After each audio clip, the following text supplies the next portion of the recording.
Jethro. What have you got to say about that? I didn't bust it, honest. He's telling the truth, Mr. Drysdale. It was hanging in pieces like that when we moved in. Yes, sir. No, it's supposed to be like that. It was made that way.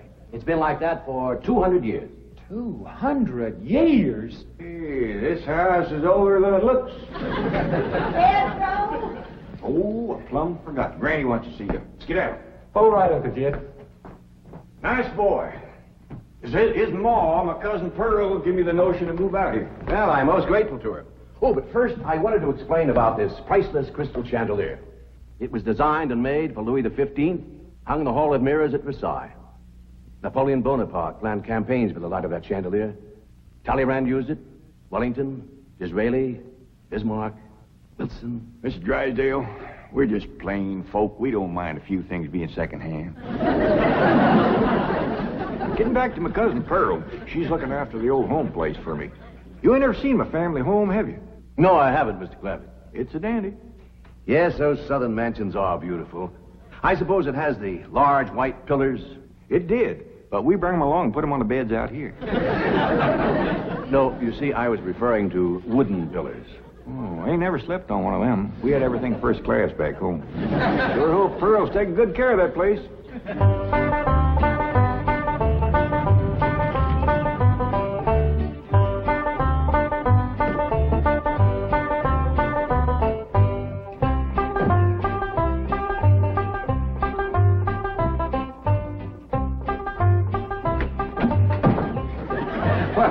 Hello there.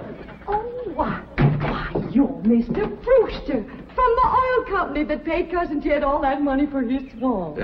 25 million to be exact. You ain't here to back out, are you? No, indeed. Your cousin's money is safe in the bank in California.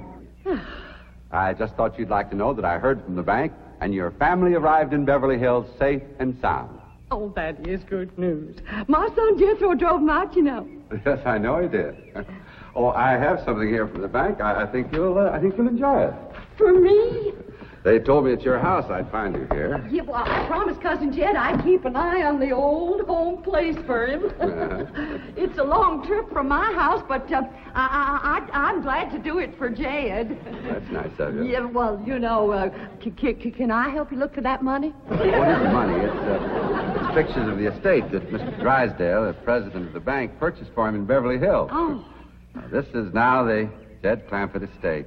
Land to mercy, look at that. Why, it's bigger than the state capitol. It's quite a change from this place, all right. What in the world is that? Oh, that's the swimming pool. Swimming pool? Yes, quite ornate.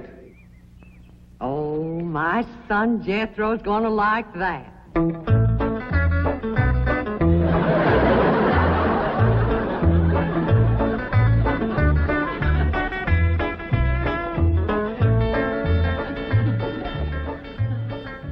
Granny, when we's done washing, can I go swimming here in the cement pond? Of course not. I don't allow nobody to splash around in my wash water. Ain't there no place else you can wash? This cement pond's the only water we got. Place ain't got a well, it ain't got a creek. Ain't even got a rain barrel to catch what comes out of the sky. Oh, and that banker fella seen me unloading your wash tub and scrubbing board. He said, why, you can throw that away. We don't use them things here in Beverly Hills. Now, you listen here to me, boy. I don't care how other folks live in Beverly Hills, but us Clampetts is gonna be clean. Yes, ma'am. May not have it as nice as we had it back home in the cabin. Plump right in the house and everything. But we ain't gonna lower our standards. No, ma'am. Here, wrench these things out for me. We gotta get this tub back to the kitchen for Elly's bath. Yep. Being clean is a strict rule with your Uncle Jed. Let me look you over. Many's the time we've been down to our last piece of fat. I'd say, shall I cook it to eat it, or shall I render it down for soap? He'd say no, render it down for soap, Granny. The Lord will feed us poor folks, but we gotta do our own washing. But Uncle Jed ain't poor now, Granny. He got $25 million. How long do you think that's gonna last if we go throwing it away on store-bought soap? Waste not, want not. here's a view of the entrance hall. My stars and garters. Why, it's a palace. Whoever would have thought that my cousin Jed would be living in an estate like this?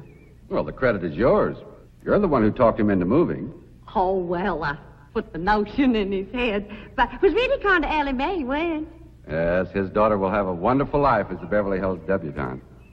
Can't you just see that beautiful girl descending this magnificent stairway? I sure can.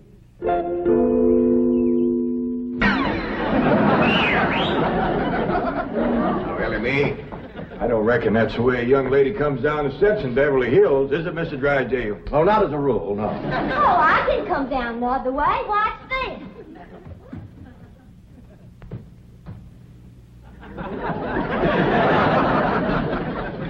How's that? Well, that's not exactly what I had in mind. Well, show me. No, my secretary will show you. Oh, she's in town doing some shopping for you. Oh, what's she getting me? Well, now, that's going to be a surprise, Elly, but it's some things you've been needing, and they're going to be pretty, and you're going to like them. Things I've been needing?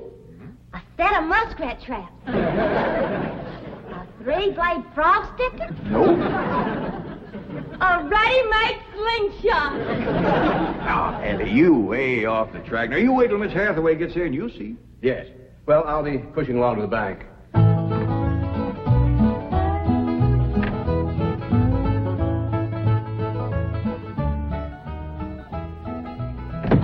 Now, don't you worry about your daughter, Mr. Clampett. When my secretary gets through with her, you'll think she's been to finishing school. I sure wish my cousin Pearl was out here, fixing Elly up. She's a whiz at fancy sewing. Oh, is she a dressmaker? That woman can make anything. Why, she can pick up a handful of straw, and before you know it, she's made a hat. That's remarkable. So she's a milliner. Oh, she's a Clampett. Married to Bodine. I don't recall knowing the milliners. Milliners are women who make hats. That's Pearl, all right, but she's a Clampett. You talk about making hats. Pearl made herself a hat one time that was shaped just like a bird's nest. And in there on the nest was this blue jay a-setting on her eggs. Well, sir, they come from everywhere to see that hat, to study it, to see how Pearl made it so as they could copy it. Boy, there was dozens of them from all around. Hat designers? No, blue jay. Never did catch on too good with people. For a while there, Pearl couldn't hardly go out of the house without a bunch of blue jays taken out after her. Sure wish she was out here. She'd have Elly slick as a picture in a catalog. Yep. I ought to be out there in Beverly Hills helping Cousin Jed. Well, he certainly has plenty of room for you. This mansion of his has 32 rooms and 14 baths. 14 bathrooms? Yes. A sunken marble bathtub. I can just see Elly May having herself a bubble bath in there.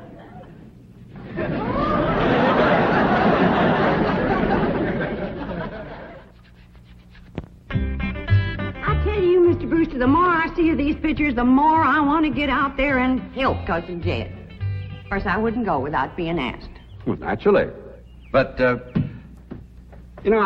think you should go. I've been asked. Well, now, it's not exactly my province. Well, why don't you telephone your cousin and talk to him? Oh, why, there ain't a telephone within 40 miles of this place. Nearest one, I guess, is at the International Emporium, clean over to Oxford. Well, I'll be happy to drive you over there. Oh, I couldn't let you drive me all that way just to use telephone. Busy oil company man like you. That's 40 miles. There's no trip at all in this car. No, I couldn't do it. Why, folks that see me riding in this big, shiny car with a tall, good-looking city fella, why, sure as the world, they'd think that... Let's go. Well, what about your horse and buggy? Oh, just untie Betsy. You go on home.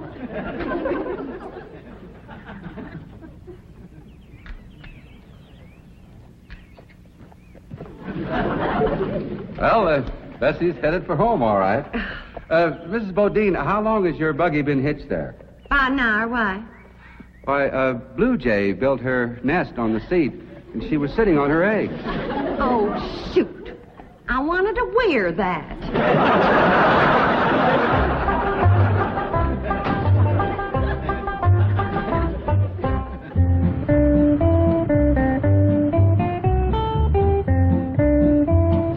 And here's Miss Hathaway.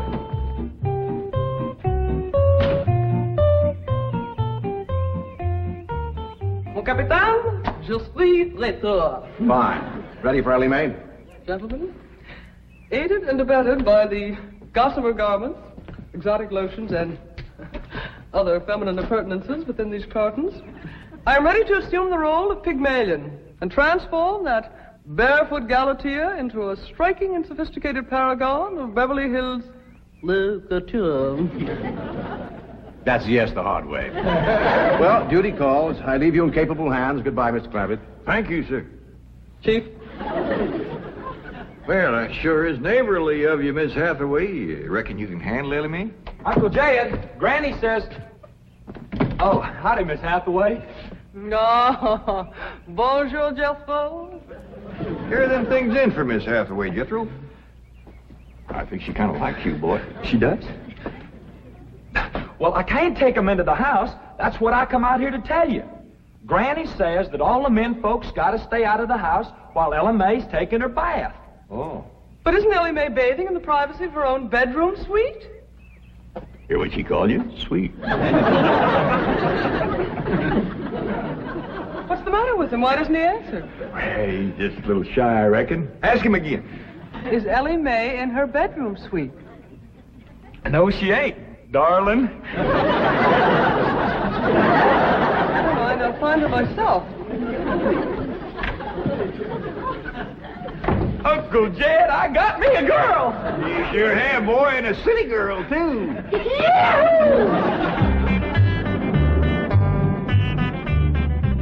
Some city girls I were about. Jethro's such a good-looking boy. Every girl in the 5th grade was after him. I hardly think anything serious can develop between boys and girls in the 5th grade. Oh, I don't know. So far this year, there's been 3 couples out of Jethro's class get married. Married? 5th grader? Parson's nearly as busy in that school as the teacher. That's amazing. Oh, I've heard of... Wouldn't you know it? There's that Snoopy Verna Bradshaw and her big mouth daughter sitting on my front porch. Oh, I could just hear the stories they'll start going on if they see me in this car here with you. Yoo-hoo! Alverna! It's me!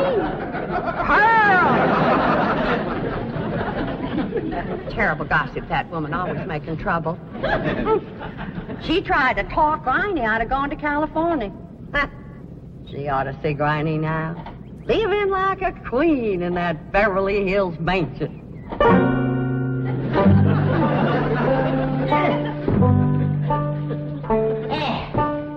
I should have listened to Verna Bradshaw and stayed home. We had a pump right in the house. Didn't have to tote water a quarter of a mile. Are you ready to get rinsed off, Elly? Well, not yet, Granny. Should have washed my hair. No, you better wait till I can catch some rainwater. That pond water smells like it's got medicine in it. I wondered why there's no fish in that pond. Yeah, I reckon that water killed them fish. Don't you worry. My lye soap will kill anything that killed them fish. Have you seen... What in the world's going on here? Well, there's a bath going on. That's what's going on. Howdy. But I don't understand. Well, then somebody ought to explain it to you, sissy woman. You see, first you heat some water. Then you put it in a great big tub like this. You put some soap in it, and then you get in it and you start to wash, and that's what you call a bath. Granny, you don't have to do this sort of thing in Beverly Hills. Don't you listen to her, Elly. Ain't you ever heard that saying that cleanness is next to godliness? But of course, John Wesley said that. And I bet he didn't live in Beverly Hills. Here, Elly, dry yourself off with this nice big bath towel. Ah, my girl. I'll rinse off that old lye soap. Lye soap? Did you say lye soap? That's right. I make it myself. But that will ruin this beautiful girl's delicate skin. I've been washing with it for 72 years.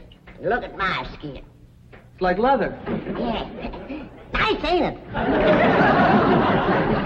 Granny, I hope you will forgive my momentary bewilderment at this primitive form of ablution, but please let me explain. Well, first explain what you just said. Well, Elly May has a beautiful big bathtub upstairs. Upstairs? It was hard enough carrying the water in here. I ain't going to tote no water upstairs. You don't have to. There's a big, beautiful... Haven't you been upstairs? No. Jed said that probably belonged to somebody else. Ain't that right, Elly? Yeah. Paul said he heard tell that folks sometimes live one family right on top of another. But that's only in apartment houses. This entire house belongs to you. And each one has his own individual bedroom suite. Come along and let me show you. And also the lovely things I brought from town. Yeah, you go ahead. I'll be up directly. What all did you bring from town? Everything, Elly. Everything from chapeau to pumps. Pumps! Praise the Lord. Now I won't have to tote water. Jethro? Yeah, Uncle Jed? Now, as you're going to be keeping company with a girl, is there any questions you like to ask me? What kind of question? No, about girls. How much you know about girls? They softer than boys. Yeah, I reckon. Generally speaking. And they shorter and rounder. Yeah? And the hair's longer and it smells sweet when you snuggles up to 'em. Oh, so you've been doing some snuggling, have you? I done more than that. Yeah, I reckon you better tell me about it. Who was she? Prettiest girl in the hills. Big Mouth Bradshaw. Well, Verna's girl. I hear tell she's kind of fast. Is she ever? Uncle Jed, I was walking past the cabin, and Big Mouth, she calls out the window to me. She says, "Howdy, Jethro." She says, "My ma's just made a big batch of cookies. Come on in and have some." And I says, "Sure your ma won't mind?" And she says, "Ma's gone, and so's Pa. I'm here all alone." Well, Uncle Jed, I was in that house before you could wink an eye. Can't say as I blame you. No sooner was I inside, the Big Mouth, she puts a music record on the phonograph machine and commences to sashaying around, a twisting and a turning. Dancing. Yeah, I reckon so. Anyway, she says, "Put your arms around me, Jethro, and I'll teach you the two-step." What'd you say? I says, "Listen, Big Mouth," I says, "here we are all alone. Your ma and your pa gone, and you think that I'm going to waste my time dancing?" I says, "Not me, sister. Bring on them cookies."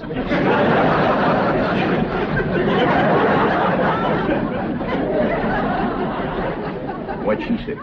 Well, Jed, you and Jethro can start digging the well. That city woman brought us some pumps. That's fine, Granny. We'll get right to it. What'd that Bradshaw girl say when you said bring on them cookies? well, she just held up them cookies like this here, kind of blinked her eyes at me, and said, "Jethro, which do you think it tastes sweeter, these here cookies or my lips?" Well, Uncle Jed, right then and there's when I found out she was fast.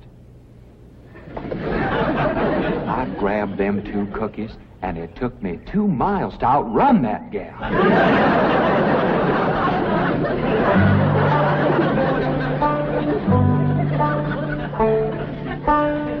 Jethro, on one of these days, you and me's got to have a long talk.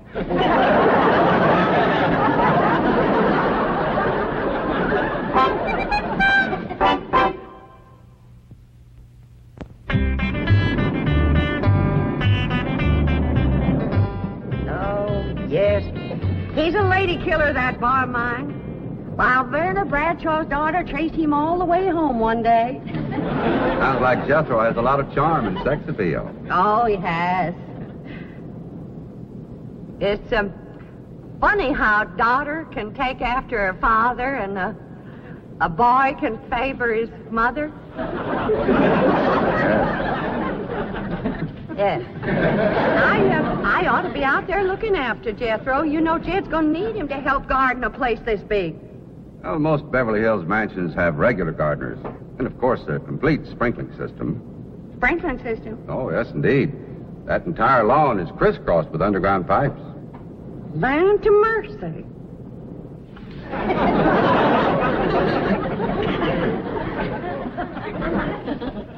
By thunder, Jethro, there's water all over this property. Ain't too deep, neither. I know. Should I commence to digging? Well, now, let's get as close to the house as we can. That way the pump won't have so far to pull. Clampett? Jethro? Oh, here comes your sweetheart. It's Clampett. I cannot handle that daughter of yours. What happened? I opened that box of beautiful clothes, turned my back for a moment, and she bolted like a wild colt. I was afraid this would happen. Where is she? She's up there. I'll go right up and talk to her. Jethro, have you been upstairs yet? No, ma'am. Then you've got a surprise coming to you. What is it? Your sweets. So are you. No.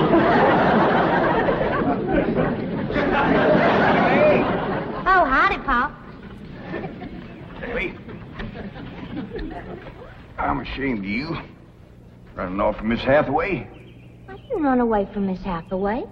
What'd you climb up here for? To cut a fork for that new store-bought slingshot she brought. Did she bring you a slingshot? Fanciest thing you ever did see. Just a minute, I'll hook it up and you can see for yourself.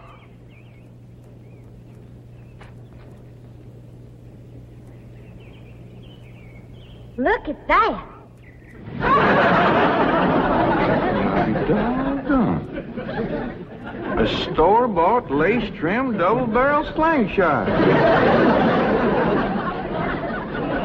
Ain't it a doozy? I don't know how good I can aim it, but it'll sure throw a heap of rocks. Yeah.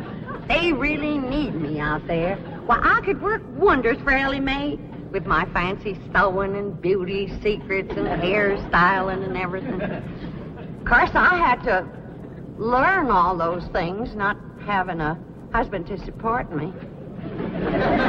Didn't you say it was 40 miles to the town of Oxford? That's right. Well, we've already driven 110 miles. Land to mercy, I forgot to tell you the turn off. Well, long as we come this far, maybe we ought to go right on to California.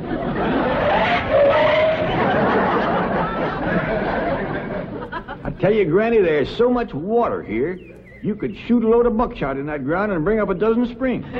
I'll be right back.